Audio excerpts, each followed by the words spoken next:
we have three guests with us today. First of all, we have Gustavo Rymberg in Hamilton, the CEO of the Jewish Community Jewish Federation in Hamilton, Dan Brotman from Windsor, and Rob Nagus from London's JCC and Jewish Federation. Welcome to the CJN Daily remote. Thanks for having me. Remote studio.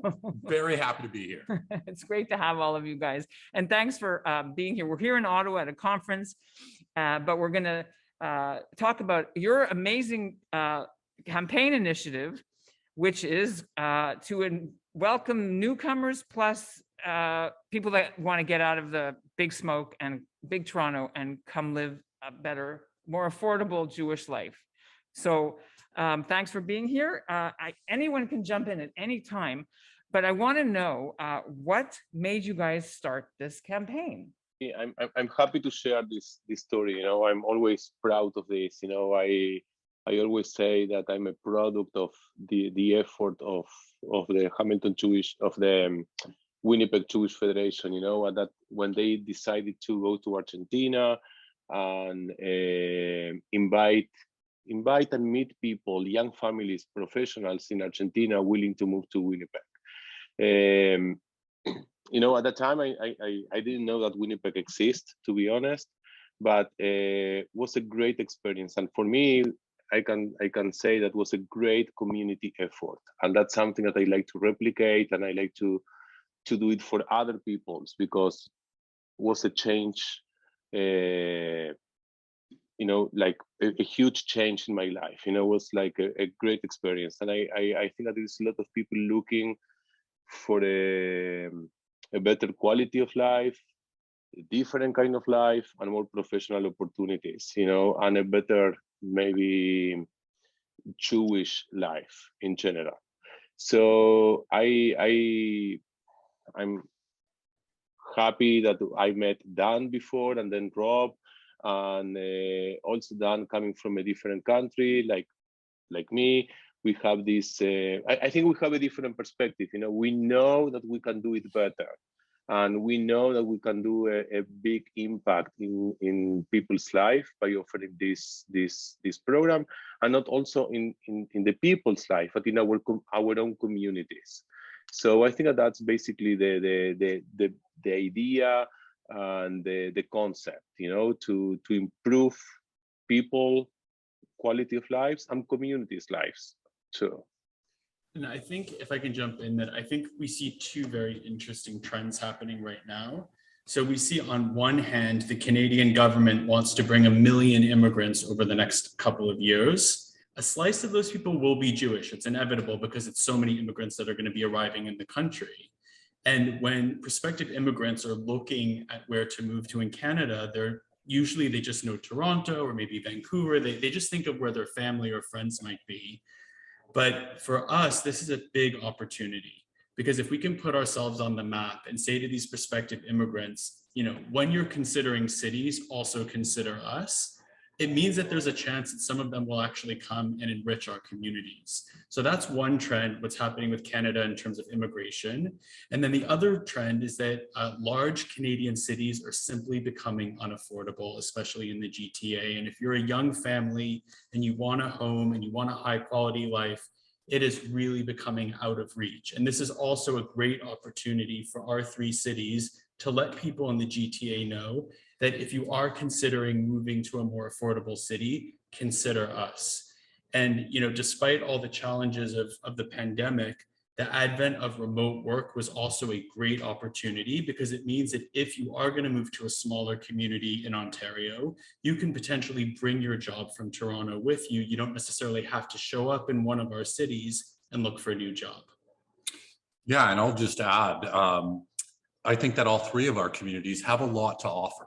And I think that there's just not a lot of people know that in each one of our communities, there's really a self-sustaining Jewish community. There's infrastructure, there are JCCs, there are synagogues. There's all kind of organic Jewish life happening that can really, it really sets the frame for people to live a meaningful Jewish life in a really accessible way. It's a really friendly place. And when Dan and Gustavo approached me in really my first week on the job about this idea, having met them and having understood their vision, I was on board within about 10 minutes. Well, I want to pick up on something that you started with, Gustavo, which is that when you came through the Winnipeg project, I'm familiar with it. We've covered it ourselves on the CJN Daily. It was more about the community that was here when it was the Jerusalem of Manitoba is dying, and we need to get new immigrants because we're going to die and our institutions are going to die. That was kind, if I'm, right? Yeah, I think that a lot of what you said is also applicable to us. Listen, we're small communities. We need an influx of new people. We need an influx of young people. And I think that we need an influx of new perspectives too.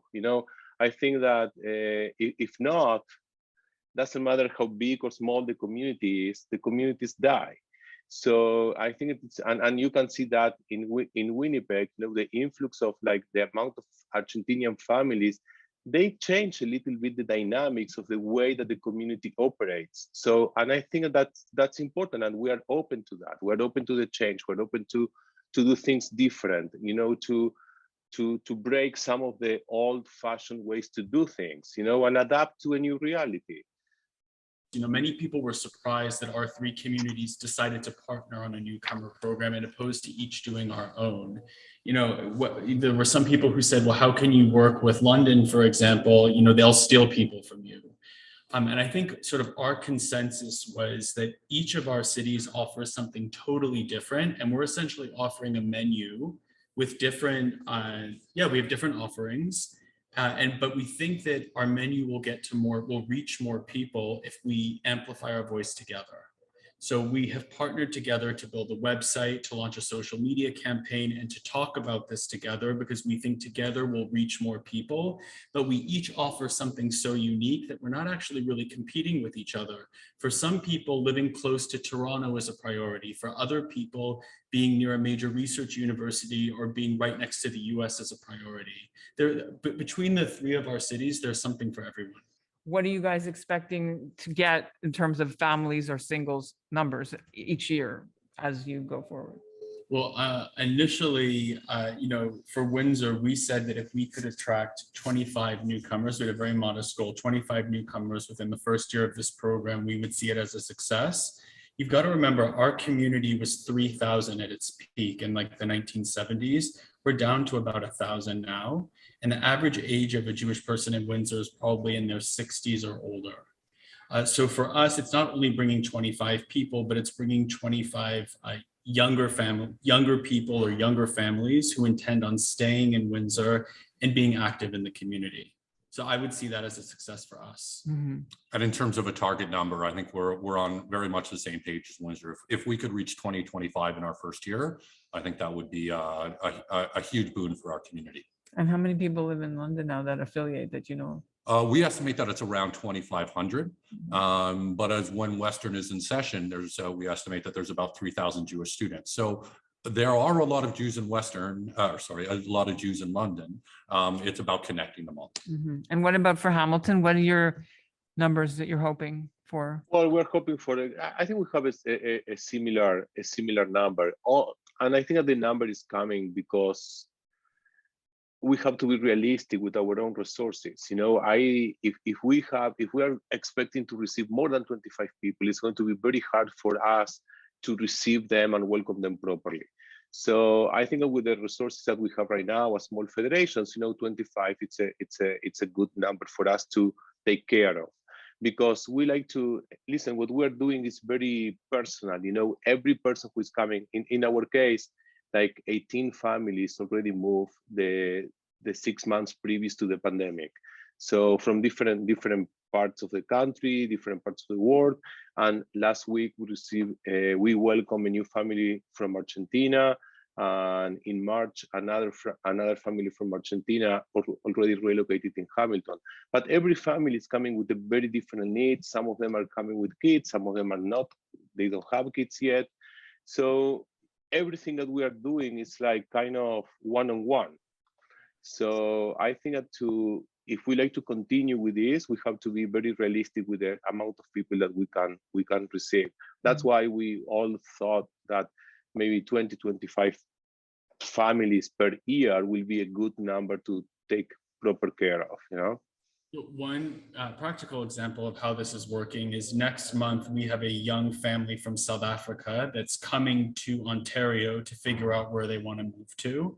They're going to be looking at Windsor, and they might also be looking at Hamilton and London. So what we're doing in Windsor for their 3-day visit to Windsor is we have a call set up with them. They've told us their concerns about education. They want to speak to some prospective employers in their field. They want to understand what the Jewish infrastructure is. We're putting together a 3-day visit for them to answer all of their questions and to see where we can be supportive. So as Gustavo said, it's a very one-on-one bespoke approach.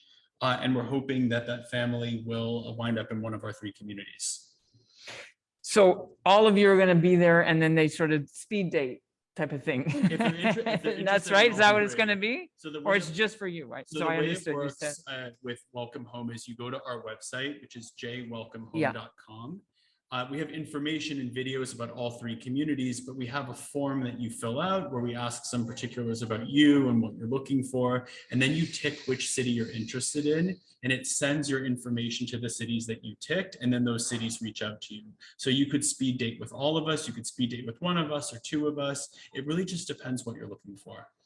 Can we talk a bit about the view that some people have that if you don't, or if you're not in Montreal, or you're not in Toronto, or you're not in Vancouver, how is it getting kosher food? That's an issue. How is it for, you know, if that's something that you care about? Not everyone comes and cares. So, you know, we always hear about issues during Pesach and what have you. Are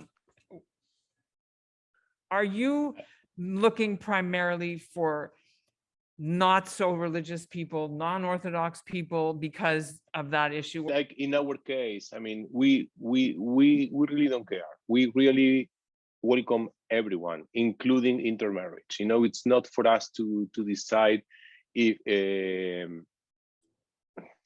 to define who is Jewish or not. You know, like, I mean, everyone is welcome and everyone will get whatever they need. In the case of more Orthodox families, it's not an issue. It's like maybe you don't have the variety or the amount of stores that you have in Toronto or Montreal, but we have kosher food available in there's like stores, like supermarkets, that they have a great variety of kosher products. We are in our case, we're fortunate to be close to Toronto, so it's easy to bring food or go there for shopping. It's not a problem. But I don't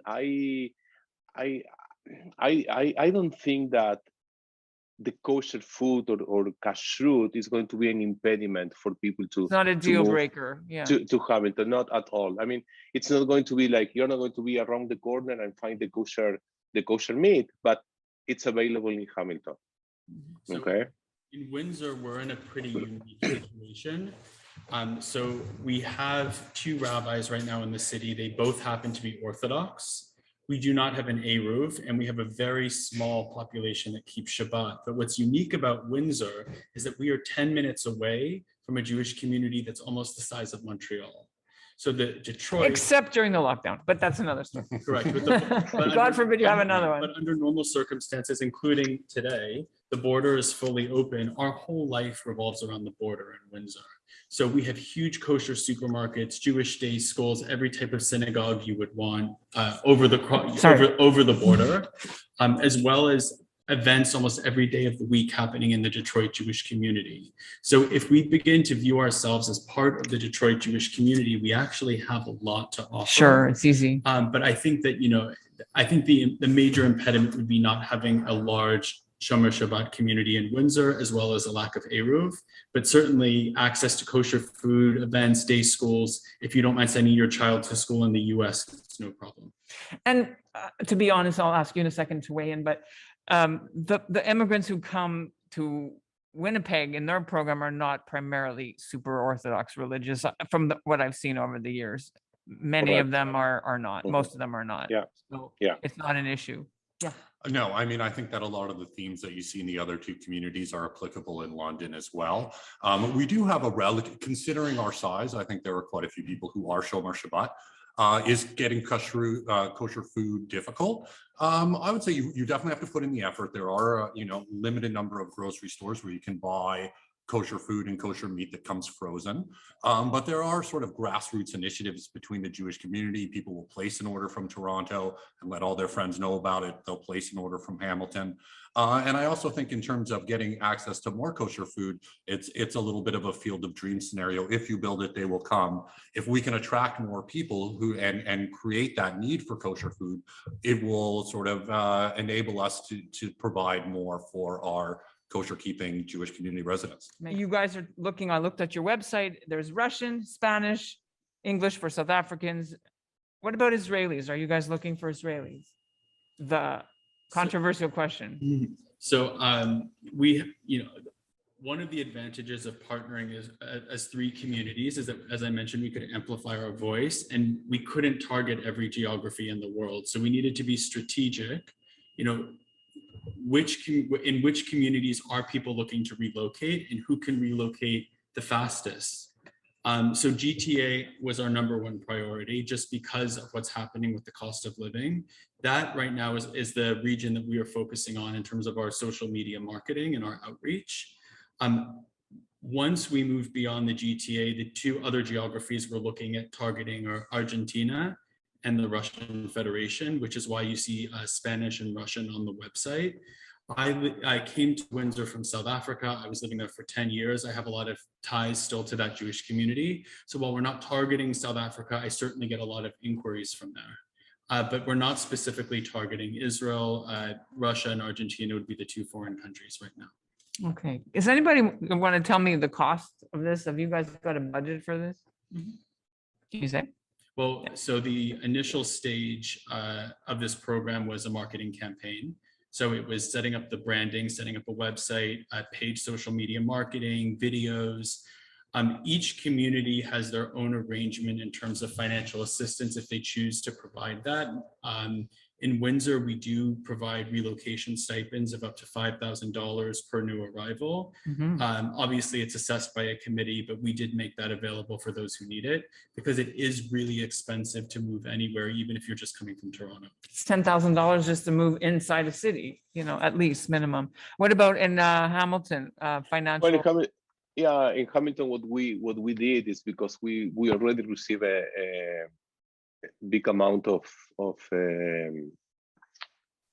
interest. We hire a part-time person, who's going to exclusively work on this. So that's a big commitment, financial, to make sure there is one person in charge in our staff of welcoming and organizing all these the visits, the explorations, and all the things that they go with this.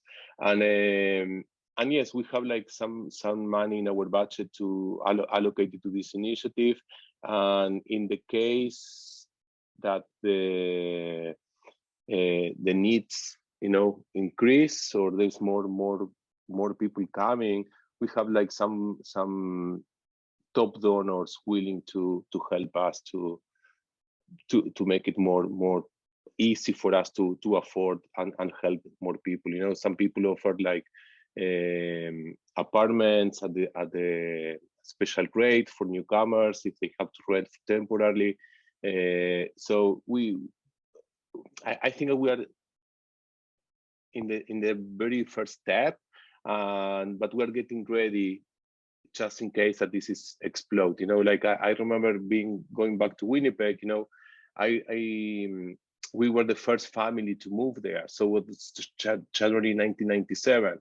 When few people move every month, maybe one family per month. But I remember with the crisis in Argentina in the late 2000, 2001, suddenly you have an explosion of like 40 families coming in a month. But again, we don't know what is going to happen in South Africa. We don't know what is going to happen in Argentina. So I think that slowly we have to get ready for that. But for now, that's the structure that we have. How much does it cost for a house now, average price in Windsor, do you know? As of last year, the two most affordable cities for housing in Ontario were Windsor and London. So that as of last year, the average house in Windsor cost $534,000 and the average house in London cost $578,000. Hamilton was $830,000, which is still less expensive than Toronto itself. Oh my God, my neighbor just sold her house for $2 million. A young family can't afford that. There's no way. And ownership for young people is totally attainable in Windsor. When I look at young members of the Jewish community, I mean, almost no one rents, everyone owns their own home. It's still a possibility in smaller cities like ours. No, what I like to add is saying the cost of living, it's important, you know, in the case of the small communities, also to consider the cost of Jewish education. You know what I mean? If you try to pay Jewish education, private education in Toronto, it's very different to for a school. $20,000 a year. Yeah. Exactly. That's not the case in any of our cities. So, you know, so maybe, yeah, Hamilton is more expensive. Like the housing here, it's went a little bit up, but I think that also you compensate with other expenses that you know you can afford here, and at the same time buy a house. It not being like a mortgage poor, you know, like pay only for the mortgage and that's it. When I was meeting people when I first moved to London, I met a lovely young couple, and he was from Israel and moved to London, and he started dating a woman from Toronto, and they were deciding where they were going to live. And his famous line to her, which I've now stolen for the campaign, is, I can give you a good life in Toronto, or I can give you a great life in London. Oh, That's a great clip. Love it. All right, guys, listen, it's been really interesting talking to you. Good luck on your campaign. And it launches officially when? Soft launch now? It's happening right now, and you just go to www.jwelcomehome.com. All right. Well, thanks so much, all of you, for being on the CJ. Thanks so Thank much you for so having much. us. Thank you.